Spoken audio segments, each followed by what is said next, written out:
in the spirit of Ram Bhakti and the devotion of Lord Ram.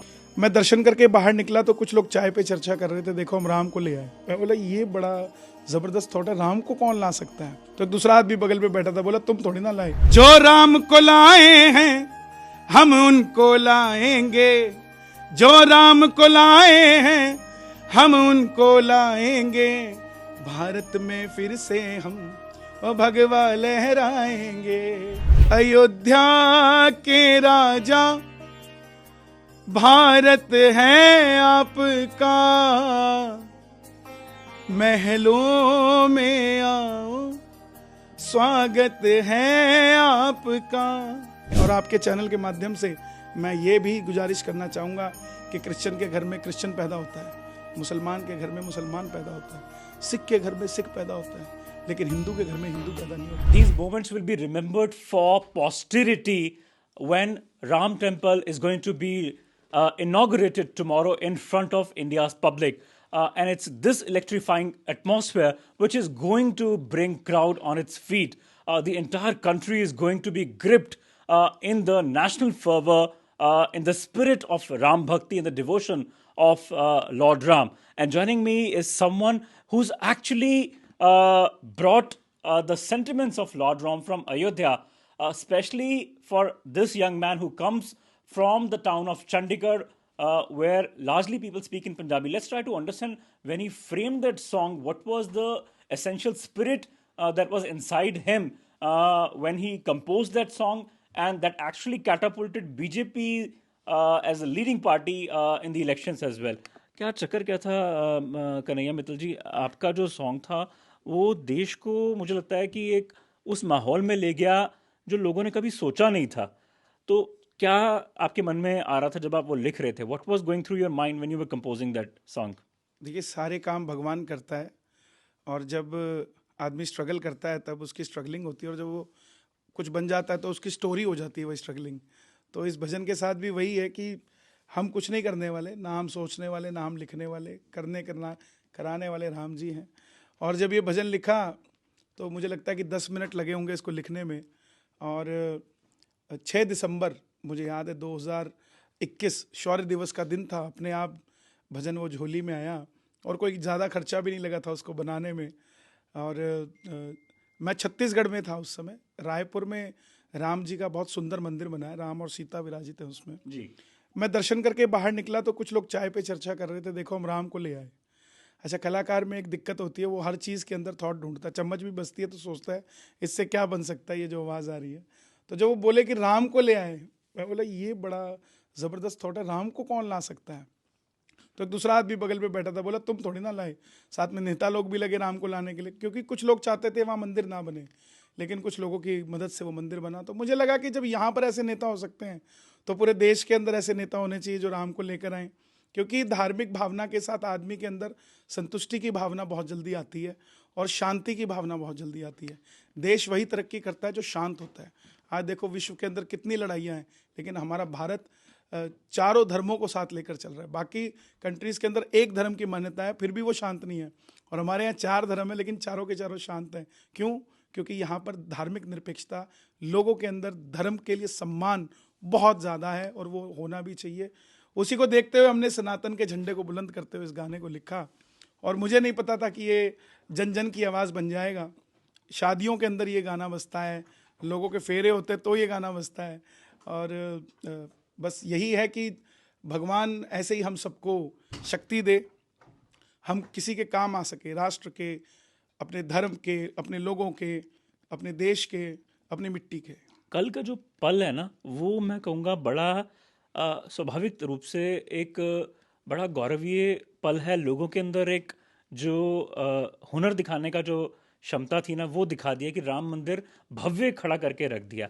और आपका जो गाना था उसके जब हम स्वर सुनते हैं बार बार, तो कहीं ना कहीं जिक्र अयोध्या का आता है। तो आप जब लिख रहे थे गीत, और अब जब कल ये ड्रीम एक पूरा होता हुआ नज़र आ रहा है कि राम की मूर्ति आ गई। भाई, हमने तो अपने बचपन वो गुजारे जहाँ पे चाहे सिख धर्म हो, चाहे हिंदू धर्म हो, यही सोचा कि हर रूप जो है वो उस विष्णु का निकला हुआ है। अवतार विष्णु का है, गुरु नानक भी विष्णु के अवतार हैं। तो इस राम के अवतार से आपको क्या इंस्पिरेशन मिलती है, और कल का जो एक पल है वो आपके कितने करीब रहेगा और उससे क्या इंस्पिरेशन लेके जाएंगे वापस? देखिए, लोग कहते हैं कण कण में राम है, लेकिन इस समय ऐसा माहौल है कि कण कण ही राम है, हर जगह राम हो रखा है। और गुरबाणी के अंदर कितनी ही बार राम जी की चर्चा आई है, गुरु ग्रंथ साहब के अंदर राम जी की कितनी बार नाम आया है। ये सवाल इसलिए पूछूं कि आपने चारों धर्म की बात करी हाँ हाँ, और चारों धर्म सेफ भी हैं। देखिए देखिए, हमें लोग सनातन का चेहरा समझते हैं। देश के अंदर ना लोग कट्टरवाद समझते हैं उस चीज़ को। हम लोग ढोंगी नहीं है। हम जब कहते हैं कि हम मस्जिद नहीं जाते, हम चर्च नहीं जाते, तो इसका मतलब ये नहीं है कि हम उनका सम्मान नहीं करते। हम ढोंग नहीं कर सकते। हम चर्च में जाए, हमारी आस्था ही नहीं है उसमें, हम जाके क्या करें? हम मस्जिद नहीं जाते, नहीं है आस्था हमारी, हमें उसका तौर तरीका नहीं पता, लेकिन हम किसी की इंसल्ट नहीं कर सकते ना। मैं पंजाब में पला बड़ा हूँ, मैं गुरुद्वारे जाता हूँ, लंगर में बैठ के वहाँ छकता हूँ। मैं तो गाया भी है, पंजाब सजाया था, पंजाब सजाएंगे, रोटी अपनी लाएंगे, दाल तुम्हारी खाएंगे। तो ये चीज़ें मेरे लिए राम मंदिर के लिए बाबरी मस्जिद का ढांचा टूट जाना, फिर राम मंदिर बन जाना, ऐसा नहीं है कि कोई हमारी जीत है या कोई हमने कोई बहुत किसी को छोटा दिखा दिया। नहीं, जो चीज़ें जैसी थी उसको वैसा करके दिखाया। कल के लिए क्या भावना मन में है अभी, जब सुबह सुबह जाएंगे 9:30 बजे? इतना जो माहौल है गर्भगृह के आसपास, मैं दिग्गज गाकर लोग। सुना देता हूँ, जी मैं गाकर सुना देता हूँ। जी। अयोध्या के राजा भारत है आपका, महलों में आओ स्वागत है आपका। जो भूल हुई हमसे हमें माफ जरा कर दो, महलों में राजा राम तुम पाओ जरा धर दो। हो अयोध्या के राजा भारत है आपका, महलों में आओ स्वागत है आपका। ये क्या बात है। भावनाएं हैं। Thank you so much. एक आखिरी सवाल ये, क्योंकि बड़ी ये आपने जो गीत लिखे और गाए, मिलियंस में उनके व्यूज़ गए यूट्यूब में, तो स्वाभाविक रूप से मैं आपसे ये सवाल ज़रूर पूछूंगा कि जब एक कलाकार अपनी फनकारी दिखाता है इतनी खूबसूरत, चंडीगढ़ से आप आए, हम भी न्यू इंडियन एक मैंने बड़े पब्लिकेशंस लंबे लंबे छोड़े अपने करियर्स, इंग्लिश के पब्लिकेशंस को छोड़ के हम आए, हमें नहीं पता था कि हम यहाँ तक पहुँच पाएंगे। लेकिन कला को पहचानने का जो एक अंदाज है और कला को पहचानने की जो गूढ़ आपके अंदर एक रणनीति रहती है ना, वो बहुत कम लोगों में होती है। तो मैं बड़ा देख के खुश हो गया जब आप यहाँ पे आए आज। ये सवाल इसलिए पूछ रहा हूँ, तो क्या एक लाइफ को बैलेंस करना कितना मुश्किल और कठिन रहता है जब इतने मिलियन व्यूज़ गए, इतने ही आपके पास में पैसा आना शुरू हुआ, वापस बैलेंस कैसे करी लाइफ को और अटेंशन से वापस? क्योंकि बीजेपी ने तो आपको सर पे चढ़ा दिया कि बीजेपी जीती, कई लोग कहते हैं, आपके गाने की वजह से। मेरे लिए बीजेपी मायने नहीं रखती, मेरे लिए मेरा धर्म मायने रखता है। जब सनातन था, शुरू था, तब बीजेपी नहीं थी, और जब बीजेपी नहीं रहेगी तब भी सनातन रहेगा। और सनातन के लिए हम लोग काम करते हैं। 7 साल की उम्र से मैं भजन गा रहा हूँ, 33 साल की मेरी उम्र है, 26 साल मुझे भजन गाते हो गए। मैंने एक आदमी को सुनाना शुरू किया था और आज लाखों को सुनाता हूँ। मुझे तब भी एक ही दिखता था मेरा भगवान, और अब भी एक ही दिखता है मुझे मेरा भगवान। और मैं व्यूज़ के लिए काम नहीं करता, मैं रिव्यूज़ के लिए काम करता हूँ कि मैं जो कर रहा हूँ उसका मुझे रिव्यू क्या आ रहा है। व्यूज़ तो सारी दुनिया देती है, रिक्शे वाला भी सुनता है आपको, हर कोई सुनता है।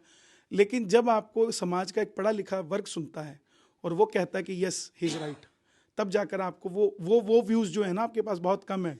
एक रिक्शा पे चलते हुए आपका भजन चल रहा है, वो अपने एंजॉयमेंट के लिए आपका म्यूजिक सुन रहा है, आपके शब्दों पे नहीं जा रहा। So BJP may not be your objective, like you said. BJP is not your goal. BJP is not your end game. But you have had a fortune of meeting UP's Chief Minister Yogi Adityanath multiple मैं times. सबसे मिलता हूँ, सबसे मिलता हूँ, मेरे सबसे पारिवारिक संबंध है। क्यों? क्योंकि मैं योगी आदित्यनाथ से एज अ चीफ मिनिस्टर नहीं मिलता, जी एज अ संत मिलता हूँ। भगवाधारी हैं वो। कल मैं रात को उनके घर पर ही था, भोजन किया। तो जब भोजन कर रहा था तो बाहर आकर 10 मिनट मुझे समय मिला। अब सुनना, क्यों रिस्पेक्ट उनकी करनी चाहिए, और आपके जितने भी श्रोता हैं उनकी रिस्पेक्ट मेरी बात के बाद करने भी लग जाएंगे। वहाँ एक उनका शिष्य आया, बोला कन्हैया जी, मैंने उसको कहा है मेरा जीवन सफल हो गया, और जो अंदर बैठे हैं ना ये शंकर बैठे हैं, तुम धन्य हो जो इनके साथ रहते हो। तो उन्होंने मुझे एक बात बताई, बोले जब ये सीएम बन के गोरखपुर से लखनऊ आए ना, तो अंदर अखिलेश यादव ने 7 लाख रुपए का बेड लगा रखा था। आते ही बोले इसको बाहर निकालो और ये पकड़ो 2200 रुपये और तख्तपोश लेकर आओ, गद्दा में मेरा गोरखपुर से लेके आया हूँ, इसी को बिछाऊंगा और इसी पे सो जाऊंगा। और अब मैं भी आपको एक बात बता दूं कि मेरा भी जब उनसे परिचय हुआ 2017 में, पहली बारी मैं चंडीगढ़ से पोस्टिंग से लखनऊ गोरखपुर गया, और गोरखपुर जाके मैंने गोरखनाथ मठ में उनका बेड देखा और उनके कुक से मैं कैलाश से मिला, और मैं भी बड़ा, और वो कितने एकड़ में प्रॉपर्टी वो भी देखी होगी आपने? जी, मैं भी प्रॉपर्टी के इकलौते हकदार हैं वो। मैं भी बड़ा स्तब्ध रह गया ये देख के कि जो गद्दा है और जो बेड है, सामने सिर्फ कुछ किताबें पड़ी हुई हैं, और जो गद्दा है उसका कलर पूरा सैफरन है। तो इसीलिए सम्मान करना चाहिए हमें। आज लोगों के अंदर दिमाग ये चलता है कि ये नेता है तो बदतमीज होगा, बेकार होगा, क्या है क्या नहीं है, नेतागिरी ऐसी। अरे साहब, सम्मान कब दोगे? एक नीरज चोपड़ा जो देश के लिए मेडल लेकर आता है, पूरा देश उसका धन्यवाद करता है। एक नेता हमारी काशी सजा रहा है, मथुरा सजा रहा है, अयोध्या सजा रहा है, 72 साल की उम्र में -3 डिग्री में केदारनाथ में जाकर ओम नमः शिवाय जपता है, 11 दिन से भूखा बैठा है, नारियल पानी पे बैठा है कल, क्योंकि कल सुबह उसने हिंदुओं के राम की प्राण प्रतिष्ठा करनी है। क्या जरूरत पड़ी है प्रधानमंत्री को 11 दिन के लिए भूखा रहने की? क्यों? क्योंकि उसकी आस्था है, वो सम्मान करता है। वो अजमेर शरीफ में चादर भी भेजता है, क्रिसमस पे पोप को भी घर में बुलाता है, और लाल किले पर जाकर जिस आतंकियों ने, विक्रांताओं ने गुरु नानक देव जी को, उनके बच्चों को शीश उतार दिया, उन्हीं का वहाँ पर उत्सव मनाया जाता है। तो ऐसे प्रधानमंत्री का हमें धन्यवाद भी करना चाहिए और शुक्रिया भी करना चाहिए। इसीलिए लास्ट गाना वो फिर से आपसे सुनूंगा, जिसने इतना बड़ा यहाँ पे कौतूहल मचा दिया है पूरे कंट्री में। जो राम को लाए हैं हम उनको लाएंगे, जो राम को लाए हैं हम उनको लाएंगे, भारत में फिर से हम ओ भगवा लहराएंगे, दुनिया में फिर से हम ओ भगवा लहराएंगे।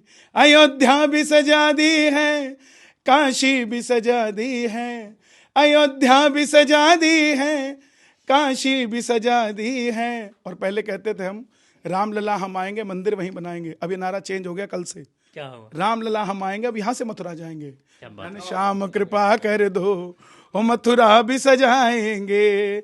ऊपर से नहीं है राम, अंदर से राम के हैं, बस इसीलिए मोदी बंदे कमाल के हैं।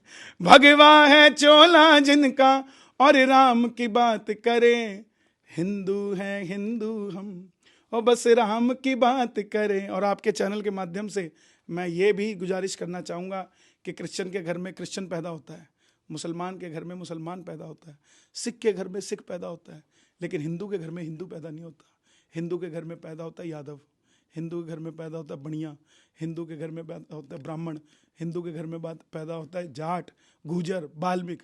हिंदू पैदा नहीं होता। इसलिए जाति पाति को छोड़कर अपना एक ही रिमार्क रखो, हिंदू हैं हिंदू हम, कंधों से ऊंची छाती नहीं होती, धर्म से बड़ी कोई जाति नहीं होती, दीपक ही नहीं बचा तो बाती का क्या करेंगे, सनातन धर्म ही नहीं बचा तो जाति का क्या करेंगे।